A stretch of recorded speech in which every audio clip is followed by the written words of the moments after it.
Qu'est-ce qui se passe? Ah, mon boss m'a demandé de programmer l'import de fichiers Excel dans une de nos applications Python. Mais c'est quoi le problème? Bah, j'y comprends rien, moi, et je sais pas lire les fichiers Excel en Python.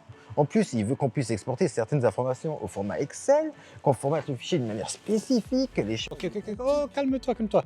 Ne t'en fais pas, c'est pas si compliqué que ça. On va faire une chose à la fois et on va pouvoir utiliser la librairie Pandas pour ça. Assieds-toi, je t'explique tout ça. Bon, voyons ce qu'on peut faire pour aider mon frère. Pour commencer, laissez-moi vous introduire à Pandas. Pandas est une bibliothèque open source Python qui permet de manipuler et d'analyser des données. Elle offre des structures de données rapides et flexibles pour stocker des données, notamment des tableaux à 2 dimensions appelés data frames qui ressemblent à des feuilles de calcul Excel. Pandas est particulièrement utile pour manipuler des données, que ce soit pour la transformation, l'analyse statistique ou encore pour importer ou exporter des données dans divers formats. Et ça tombe bien car le format Excel en fait partie, comme le CSV et d'autres formats bien entendu. Maintenant qu'on a vu ce qu'est Pandas, regardons comment lire notre fichier Excel et pour rappel, vous retrouverez toutes les explications et le code sur mon blog pour ceux qui préfèrent les formats écrits. Avant d'installer Pandas, je propose qu'on crée d'abord un environnement virtuel. Pour cela, on se rend dans notre terminal et là, je vais naviguer dans le dossier où je veux stocker notre projet. Donc moi, ce sera développement projet SimpleTech. Et là, je vais créer un nouveau dossier que je vais appeler Pandas Tuto. On navigue dans ce dossier Pandas Tuto. Et là, on crée notre environnement virtuel en faisant un virtual env -p pour la version de Python. Donc moi, ce sera Python 3. Et on va créer un dossier qui va s'appeler .venv. Nous pouvons maintenant ouvrir ce dossier dans notre éditeur de code. Normalement, que vous soyez sous PyCharm ou VS Code, votre éditeur devrait automatiquement détecter l'environnement virtuel et l'utiliser par défaut. Mais si ce n'est pas le cas, vous pouvez modifier l'interpréteur de votre projet dans les paramètres de votre éditeur. Pour ma part, tout au long de cette vidéo, je vous montrerai comment installer vos dépendances et comment lancer votre code dans le terminal. Comme ça, vous pouvez suivre la vidéo indépendamment de votre éditeur.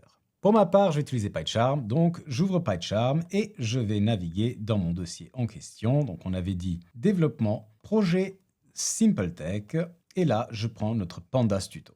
La première chose qu'on va faire, donc, c'est installer la librairie Pandas. Pour cela, on va créer un nouveau fichier qu'on va appeler requirements.txt. Et dans ce fichier, on va simplement taper Pandas. Maintenant, dans notre terminal, je vais activer notre environnement de développement. Donc on fait un source.venv bin activate. Et il ne nous reste plus qu'à installer nos dépendances, donc pip install-r, notre fichier requirements.txt qu'on vient de créer, et on attend que le tout s'installe. Une fois que c'est fait, on retourne dans notre éditeur, et là, on va créer un nouveau fichier Python qu'on va appeler main.py. Je vais créer une fonction que je vais appeler readExcel, qui va prendre en paramètre le fichier à lire, donc input file, ou plutôt le chemin du fichier, donc input path plutôt. Et pour l'instant, je ne vais rien implémenter à l'intérieur. Je rajoute un if name est égal à main, et la seule chose qu'on va faire, c'est qu'on va faire notre readExcel. Et là, on va devoir lui passer le chemin de notre Excel. Donc pour l'instant, je n'ai pas d'Excel, donc créons-en un en vitesse. Je vais créer un nouveau dossier que je vais appeler input, et je vais y glisser un fichier Excel que j'ai préparé pour l'occasion. Donc, ouvrons-le en vitesse pour voir à quoi il ressemble. Donc là, je vais faire un Open in Excel. Donc, dans un premier tab qui s'appelle People, on a des personnes. Donc, on a des prénoms, des noms, leur âge et des dates de naissance. Et nous avons le deuxième tab Cars, dans lequel on a des marques de voitures ainsi que les modèles, leur année de production et le kilométrage. Le fichier s'appelle sample_test_data et comme on l'a mis dans notre dossier input, je vais créer une petite variable juste ici qui sera une constante et qu'on va appeler input sample path, et je vais donc y renseigner notre chemin d'accès, donc ce sera input / sample_test_data.xlsx. Maintenant, à notre fonction readExcel, on va passer cette variable input_samplePath. Maintenant que nous avons ça, attaquons-nous à notre méthode readExcel. Donc la première chose qu'on va faire, c'est qu'on va importer Pandas. Donc on fait import pandas as pd. Et là, on fait un df people, donc df pour data frame, qui est donc notre structure de données que Pandas utilise, donc ce tableau à 2 dimensions, est égal à pd.readExcel, et on lui passe notre input path. Et c'est déjà tout. Maintenant, on peut faire un print de df_people. Et si on prend notre terminal et qu'on lance notre programme, donc avec un Python main.py. Mais elle marche pas ta librairie, j'ai une exception qui s'affiche. C'est normal, et si on lit l'exception, on voit qu'elle nous dit qu'il nous manque une dépendance afin de pouvoir manipuler les fichiers Excel. Et la dépendance en question est open.pyxl, donc ajoutons-la à notre fichier requirements.txt. Et donc dans notre fichier requirements.txt, on ajoute open.pyxl, donc open.pyxl. On réinstalle le tout, donc on fait un pip install-r requirements.txt. Et maintenant, si on relance notre programme, vous voyez qu'on a bien lu le contenu de l'Excel et qu'on l'imprime à l'écran. Donc on voit le prénom, le nom, l'âge et les dates de naissance. Mais voilà, je me disais bien que ça avait l'air trop facile, je peux pas utiliser Pandas. Mon Excel a plusieurs tabs, alors que Pandas ne lit qu'un seul tab. Doucement, j'y venais justement. Si vous voulez lire plusieurs tabs ou un tab spécifique, Pandas peut le faire. Pour cela, il suffit de passer à la méthode readExcel le nom du tab en question en paramètres. Donc là, on va retourner dans notre fichier main.py. Et là, on fait un df underscore cars, car on veut lire le tab cars, est égal à pd.readExcel. On garde notre input path, mais cette fois-ci, on va dire sheet name est égal à cars. Donc nous, le tab s'appelait cars en petit, donc on fait ça. Et maintenant, si j'imprime tout d'abord un petit séparateur, on va mettre des symboles égales, on va en mettre, je sais pas moi, 50. Et puis qu'on imprime des fcars, si on relance le tout, on a bien nos deux tableaux. Donc une fois les personnes et de l'autre côté les voitures. Ah bah là, je veux bien. Mais une fois qu'on a changé les données, comment est-ce qu'on peut y accéder, les modifier ou encore faire des calculs avec? Accéder aux données avec Pandas n'est pas bien compliqué. Donc, imaginons par exemple qu'on veuille accéder à une colonne tout entière. Pour cela, on pourrait faire la chose suivante. Donc, commençons par effacer tous ces prints car on n'en aura plus besoin. Et là, si je veux imprimer la colonne âge de df underscore people, rappelez-vous dans notre Excel, la colonne âge s'appelait âge avec un grand A. Et bien, entre crochets, on va lui donner le nom de cette colonne, donc âge. Et là, si on retourne de notre console et qu'on lance notre programme, vous voyez qu'on a bien la colonne âge qui est affichée. Maintenant, avec cette colonne, on peut faire plein de choses. Donc, imaginons qu'on veuille multiplier l'âge par 2. Eh bien, on peut retourner dans notre programme et il suffit de faire un df underscore people age fois 2. Et là, si on relance le programme, on a 56, 68, etc. Donc, l'âge a bien été multiplié par 2 et ça pour toute la colonne. Et si maintenant on va afficher quelques statistiques par rapport à cette colonne âge, on va pouvoir calculer le minimum, le maximum et la moyenne en faisant la chose suivante. Donc age min est égal à, on reprend la colonne en question, donc df underscore people entre crochets âge avec un grand A, point min. Si on veut le maximum, on fait à peu près la même chose, mais cette fois-ci avec point max. Et pour la moyenne, on va faire un point min. On n'a plus qu'à imprimer tout ça. Donc print f, on va dire min double point est égal à âge min. Et on va faire exactement la même chose pour max et pour la moyenne. Et si on relance notre programme, vous voyez qu'on a bien le minimum qui est 22, le maximum qui est 45 et la moyenne qui est 31,75. Des fois, vous devrez aussi créer des nouvelles colonnes dans vos data frames. Eh bien, ce n'est pas très compliqué. Pour cela, vous retournez dans votre code.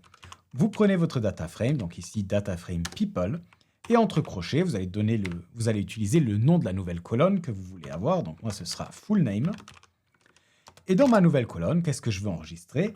Eh bien, je veux enregistrer en une seule colonne mon first name. Ensuite, je rajoute un petit espace et je vais concaténer people last name. Donc là, on aura normalement une colonne avec le nom complet de la personne, donc le prénom, espace, nom. On imprime ce nouveau data frame, donc print df people.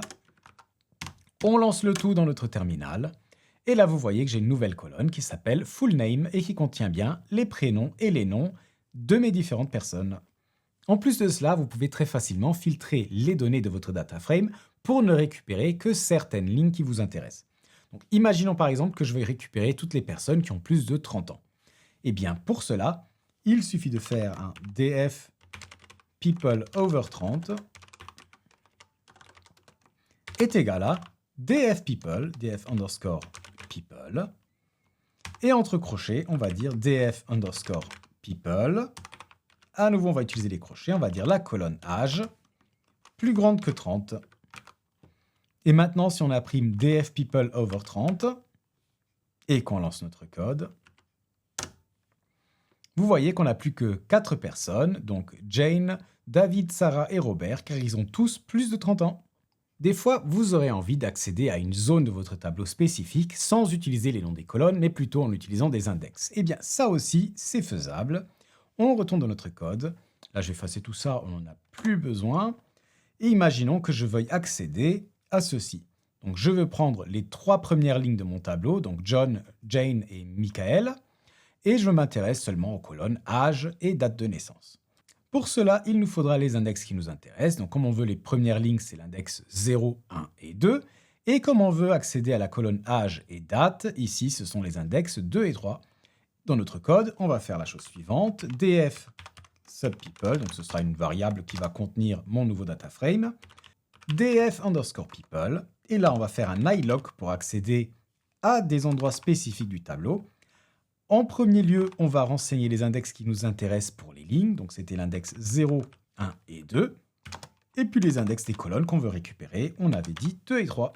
On imprime df subPeople. Et maintenant, si on relance notre code, nous avons les âges 28, 34, 22 et les dates de naissance. Si on regarde notre Excel, est-ce que ce sont bien les bonnes informations? Et oui, vous voyez 28, 34, 22 avec les bonnes dates de naissance juste à côté. Et puis je suppose que de temps en temps, vous devrez itérer à travers toutes les lignes de votre tableau. Et là aussi, on a une solution très simple car on peut faire un simple for. J'enlève ce print. For, on va avoir l'index et la ligne en question in dfPeople.iterRows avec des parenthèses. Et là, on va récupérer chaque ligne de notre tableau. On peut maintenant les imprimer. Print. Et là, je vais faire un row suivi de l'index de la ligne à laquelle on est. Et on va imprimer le first name. Donc, row, first name. Bien entendu, on aurait pu imprimer toute autre chose, mais on va s'arrêter là pour cet exemple. Et là, vous voyez qu'on arrive bien à itérer à travers les 8 lignes de notre tableau et on voit les prénoms associés à chaque fois. Pas mal du tout, mais si tu veux mériter un abonnement et un pouce bleu, il faudra aussi me montrer comment je peux sauvegarder un tableau d'objets Python dans un Excel. Et attention, mon boss veut que les différentes colonnes aient le bon format, donc je ne peux pas avoir de date en tant que texte par exemple. Pas de problème, pour illustrer tout cela, je vais partir du principe qu'on a une classe car qu'on va utiliser pour créer des objets qu'on va pouvoir stocker dans notre fichier Excel. Donc, commençons par créer cette classe. Donc, moi, je la mets dans le même fichier qu'avant. Vous, s'il vous plaît, à la maison, structurez bien votre code. Car, et là, on va faire un def init. On va prendre différents paramètres, donc peut-être le modèle de la voiture, ou plutôt la brand, donc la marque tout d'abord, qui va être un string. Le modèle, qui sera aussi un string. Production, ce sera la date de production, on va prendre une date. Et je vais dire que pour notre exemple, ça va suffire pour le moment. Date, on va l'importer, bien entendu. Donc, from datetime, import date. Et maintenant, on va faire un self.brand est égal à brand, self.model est égal à model, et self.production est égal à production. Maintenant, pour faire en sorte qu'on arrive à stocker notre classe dans notre fichier Excel, il va falloir transformer les paramètres qui nous intéressent en un dictionnaire qu'on va pouvoir utiliser pour créer nos data frames. Donc, je propose qu'on rajoute une fonction qu'on va appeler toDict et qui va nous retourner tous les champs qu'on souhaite sauvegarder. Donc, on fait un return. Donc, moi, ici, je veux tout retourner. Donc, brand est égal à self.brand, model est égal à self.model et production est égal à self.production. Une fois qu'on a ça, on peut s'attaquer à notre méthode writeExcel. Donc là, je vais commenter ça car on n'en a plus besoin pour le moment. Et on va créer une nouvelle méthode, def writeExcel, qui va prendre un output path. La première chose qu'on va faire, c'est qu'on va créer notre liste de voitures. Donc cars est égal à... Et là, je vous ai parlé des détails, mais en bref, je viens de créer 3 voitures que j'ai stockées dans ce tableau de voitures. Et attention, j'ai créé la date comme ceci, donc j'ai instancié un objet de type date et non pas un texte, car, comme mon frère l'a dit, ce qui nous intéresse, c'est de stocker une date dans notre fichier Excel. Et donc maintenant, la première chose qu'on va faire, c'est qu'on va créer un data frame qu'on pourra stocker par la suite. Donc on va créer un df-cars qui va être égal à pd.dataframe. Et là, on va faire la chose suivante. Donc on prend nos crochets et on va dire qu'on va utiliser car.toDict pour chaque car dans notre tableau de voiture. Et donc là, ceci, ce que ça nous retourne un tableau des dictionnaires qui ont été générés pour chaque voiture. Et maintenant qu'on a notre data frame, il suffit de faire un df_cars.toExcel avec notre output path. Déjà, définissons un chemin pour notre output, donc output sample path. Et je vais dire que c'est exactement ça, donc output/sampletestdata.xlsx. Dans notre main, on va faire appel à notre fonction write Excel avec notre output sample path. On lance le tout et on regarde le résultat. Donc là, vous voyez qu'on a une erreur qui nous dit notre dossier output n'existe pas, donc créons-le en vitesse. Donc là, new folder output. On peut relancer le programme. Et cette fois-ci, si on va dans notre dossier output et qu'on ouvre l'Excel qui vient d'être créé, et voilà, vous voyez qu'on a bien notre tableau de voiture avec la date qui est une réelle date qu'on peut manipuler par la suite dans un tableau Excel. Ouais, c'est génial, merci. Dommage qu'on ne puisse pas rendre le tableau un peu plus sexy en lui apportant un peu de couleur. Et je dois dire que j'aurais préféré que ma date ait un format jour, mois, année. Mais bon, on fera avec. Pas la peine de faire avec, on peut tout à fait rendre notre tableau plus beau en lui appliquant des styles avancés. Pour cela, on peut par exemple utiliser la librairie XLSX Writer. Donc, ajoutons-la à notre requirements.txt, XLSX Writer, on l'installe avec pip install-r requirements.txt comme avant. Et maintenant, on va pouvoir s'attaquer au style de notre fichier. Pour cela, on va devoir d'abord définir les différents styles qu'on va utiliser. Donc moi, je veux avoir un header qui va avoir un bleu foncé. Donc, pour cela, on va pouvoir définir un dictionnaire avec les différents paramètres qu'on souhaite setter, donc qu'on souhaite appliquer. Je vais dire que mon header va devoir être bold, donc bold true. On va mettre notre background color à un bleu foncé. Notre font color, je vais la mettre à blanc. Et on va aussi avoir un petit border, donc border, à 1 pixel. Maintenant, pour les différentes lignes, je veux que les lignes paires aient un arrière-plan blanc et les lignes impaires aient un arrière-plan bleu clair. Donc, faisons ça tout de suite. Je vais créer un style que je vais appeler st_even pour les lignes paires. Donc, il y aura aussi un border de 1. Background color, donc bg color, est égal à blanc. Et pour les impairs, st_odd, on aura aussi un border égal à 1. Mais cette fois-ci, notre background color sera bleu clair. Maintenant, en plus de cela, mon frère veut absolument que sa date soit formatée d'une manière spécifique, donc faisons-le aussi. Il faudra aussi définir les deux styles, donc une fois pour les lignes paires et une fois pour les lignes impaires.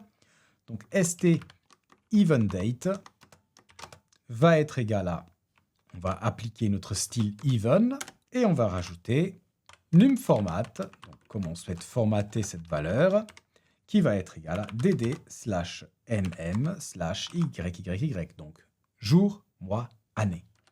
On fait la même chose pour les lignes impaires, donc st_odd_date, qui va prendre le style st_odd. Et voilà. Donc maintenant, on a défini à quoi on veut que ça ressemble. Maintenant, il faut encore le dire à Pandas. Tout d'abord, on va devoir ouvrir un fichier dans lequel on va écrire nos lignes. Donc, with pd.excelwriter. Et là, on lui passe l'output en paramètre et l'engine qui va être XLSWriter et le tout as writer. On commence comme avant par écrire notre data frame dans notre Excel, mais cette fois-ci, on va lui passer notre writer en paramètre, donc writer, et non pas l'output path. Et si on veut donner un nom à notre tab, on peut aussi le faire. Donc là, je vais donner le nom cars au tab qui va être sauvegardé. Et je ne veux pas les index, donc je vais dire index est égal à false. Maintenant, on va ouvrir notre workbook, donc writer.book, et on va accéder à notre worksheet, donc au tab qu'on vient de créer, worksheet. Pour cela, on va faire un writer.sheets, et on va lui passer le nom de notre tab, donc cars. Maintenant qu'on a le workbook et le worksheet, on va pouvoir customiser le tout. On commence par créer nos différents styles, donc header, format. Et là, on peut utiliser notre workbook pour le créer. Donc, on fait workbook.addFormat. Et là, on va lui passer le dictionnaire qu'on a créé avant, donc ST_header pour notre header. Et on fait la même chose pour les autres formats. Donc even format est égal à workbook.addFormat st_even, attention, pas date. On va créer notre odd format, donc st_odd. Et on crée aussi les deux formats pour les dates, donc even date format, qui cette fois-ci est égal à workbook.addDate st_even date, et oddDate format, qui va être égal à la même chose, mais avec st_oddDate. Maintenant qu'on vient de créer les différents styles qu'on veut utiliser dans notre workbook, on n'a plus qu'à les utiliser. Pour cela, on va itérer à travers nos headers tout d'abord et appliquer notre style header. Et ensuite, on va itérer à travers les différentes colonnes et les différentes lignes du tableau pour leur appliquer le style approprié. Commençons par adapter le style de notre header. Donc là, on va aller à travers les différentes colonnes. Donc column, value, donc la valeur de la colonne, in, enumerate, dfcars.colonne.values. Donc on va itérer à travers les valeurs de toutes nos colonnes. Et là, dans ce for, on va faire un worksheet. .write, donc on va écrire dans notre worksheet. Et où est-ce qu'on va écrire? Eh bien, à l'index 0, donc le header, la première ligne, à la colonne num, et on va écrire la valeur précédente, mais cette fois-ci avec le format header_format. Et maintenant, si on lance notre code et qu'on regarde le résultat, on voit qu'on a bien notre header maintenant qui a la couleur bleu foncé et le texte en blanc. Et maintenant, on peut bien entendu faire des choses bien plus complexes en itérant à travers chaque cellule de notre tableau et en appliquant un style spécifique. Donc ici, je ne vais pas m'amuser à vous dire tout le code en détail, car je pense que vous devriez arriver à le faire par vous-même maintenant, mais vous le retrouvez bien entendu dans mon blog et je vous montre ici en vitesse le résultat. Donc là, on itère à travers chacune des lignes du tableau, ensuite on itère à travers chaque colonne, on récupère la valeur. Si c'est la colonne production, donc notre date, on va lui appliquer le format pour la date, donc le format pair si c'est une ligne paire, ou impair si c'est une ligne impaire. Et puis on fait la même chose pour toutes les autres cellules, donc on leur applique le format pair ou impair selon la ligne à laquelle on se trouve. À chaque fois, on fait un write comme on l'a fait juste avant, à l'exception du fait que pour la date, on utilise un write_datetime vu qu'on veut stocker une date. Et maintenant, si on relance le programme et qu'on regarde notre Excel, vous voyez qu'il est tout beau avec le formatage qu'on avait décidé et même la date a le bon format comme demandé. Bah, tu vois, c'était pas si compliqué que ça finalement. Oui, c'est vrai, mais j'aurais bien aimé que tu m'expliques d'autres choses, comme par exemple comment avoir un formatage plus avancé, ou encore comment rajouter des filtres dans le tableau Excel. Là, je t'ai déjà montré les bases, donc on se calme un peu. Tu vas pouvoir essayer de faire tout ça dans ton coin. De toute façon, avec ce que je t'ai montré, plus la documentation, ça devrait aller. Et si jamais ça ne va pas, je ferai une autre vidéo sur le sujet.